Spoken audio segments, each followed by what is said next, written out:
que diz respeito ao jejum antes de trabalharmos os princípios. E os princípios que eu quero te apresentar sobre preservar a sensibilidade com Deus não dependem do jejum.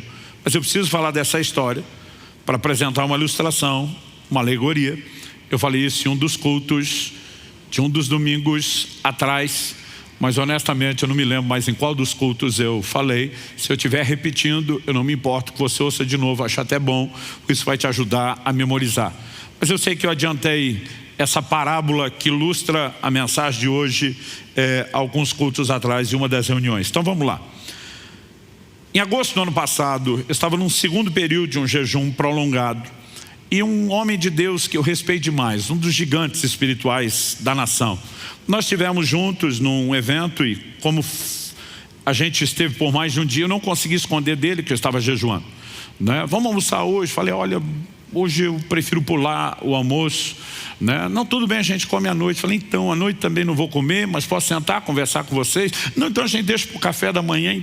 Então também não, mas dá para chegar uma hora, né? O colega tentou tantas refeições e falou, quanto tempo você vai ficar sem comer? Eu falei, ainda alguns dias. Ele diz, há quanto tempo você já está sem comer? Eu falei, já alguns dias.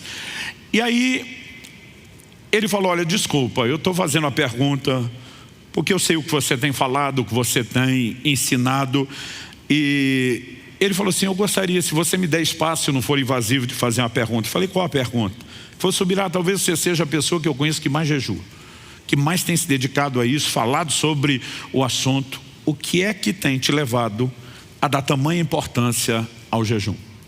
Eu falei, se o senhor tivesse me feito a pergunta aos 18 anos de idade, minha resposta imediata seria, o anseio pelo sobrenatural.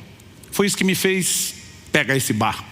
Alguém me disse, se você quer romper, precisa perder a consciência só do que é natural, entrar no lugar de consciência do espiritual. O mover de Deus está relacionado ao ambiente de oração e jejuns combinados. E eu fui para lá. E eu sou grato a Deus. Isso me ajudou a romper, me levou a experiências, a intervenções de Deus, a experimentar o sobrenatural. Mas hoje, a minha resposta é outra. Porque a minha descoberta é de algo que me move muito mais do que só o anseio por essas manifestações. Ele falou, qual é a sua resposta hoje? Falei, hoje, o que mais tem me atraído a esse lugar do jejum é o que eu chamaria de a capacidade de perceber os deleites espirituais, num nível diferenciado. Ele falou, me explique isso melhor. Falei, vamos lá. Falei, aos dias atrás, numa outra experiência com um grupo de pessoas, eu estava jejuando já por um período. E as pessoas costumam dizer que a água não tem sabor. Quem jejua discorda.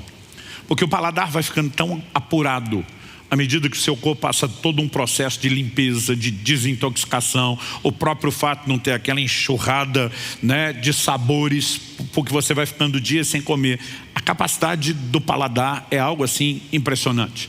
Então de repente você prova, e eu que às vezes numa semana estou em vários estados diferentes. Você percebe até quando se trata de uma água mineral envasada num estado ou em outro, o gosto é diferente, né? De acordo com a fonte muda. Quando você pega uma água com um pH bem mais alto, às vezes você tem a percepção daquela sensação, ela é mais salobra, outras têm gosto metálico. E eu estava num jejum desse prolongado, falei, eu provei a água, precisava me hidratar, o médico no meu pé, beba bastante por dia, nesse tipo de jejum, ainda mais que você mantém as atividades. Eu falei, mas estava muito difícil beber água. Eu aproveitei que estava num restaurante, pedi ao garçom para trazer um pouco de limão espremido. O limão, entre outras coisas, os jejuadores sempre recomendam isso, né? Ele ajuda com o pH do sangue. Bom, não vou te encher com coisa técnica, mas eu pedi o limão. E quando o limão chegou, normalmente você pede um limão, eles mandam num copinho, um dedinho, no máximo 2. O cara me trouxe um copo com tanto limão que eu pensei, ele deve ter entendido errado. Ele deve ter achado que eu pedi uma limonada e não só o limão. Então eu peguei e dei uma bicadinha, provei. A hora que eu provei, achei aquilo tão doce, chamei o garçom e falei, amigo, acho que você não entendeu. Eu pedi só o limão, não a limonada. Ele falou, não, isso é só o limão. Eu falei, não, tá doce. Ele olhou para mim e falou, impossível. Eu vi o cara espremer na minha frente, isso é só limão. Eu provei de novo, falei, mas tá doce. Aí o pastor que estava sentado do outro lado da mesa na minha frente falou, deixa eu checar. E ele provou, quando ele provou, ele fez uma cara de azedo. Falou, pelo amor de Deus, Subirá, esse negócio tá azedo pra caramba, isso é limão puro. Eu peguei de volta, provei e falei, tá doce. Ele pegou de novo, provou outra vez, fez de novo a cara, ele falou, tá azedo. O negócio foi tão curioso que outros na mesa começaram a pegar para beber e provar. Eu quase que fiquei sem limão, de tanta gente que provou. E todo mundo dizia a mesma coisa, com a mesma cara. Subirá está azedo. Eu dizia, gente, tá doido. De repente eu parei. Falei, o jejum, meu paladar.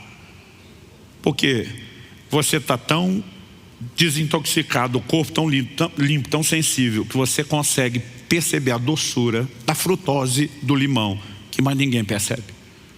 Para quem toma o café em jejum ou na volta dele, né? Então os bebedores de café normalmente não usam açúcar. Mesmo para quem toma o café, um expresso forte, aquele que todo mundo diria amargo, você sente o doce. É impressionante como o paladar fica curado. Aí eu olhei para aquele pastor e falei, por que eu estou te dizendo isso?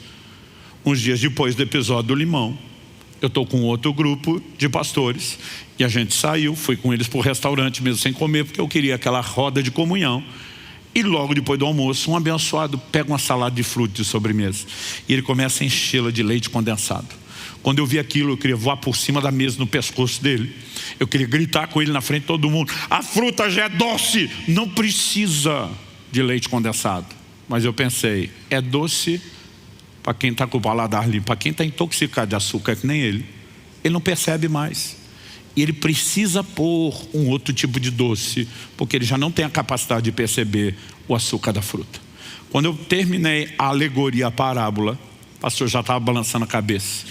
Eu falei, o jejum tem me levado a um lugar de, espiritualmente falando, me permitir perceber um nível de doçura na presença de Deus e no relacionamento com Deus, que normalmente eu não tinha acesso.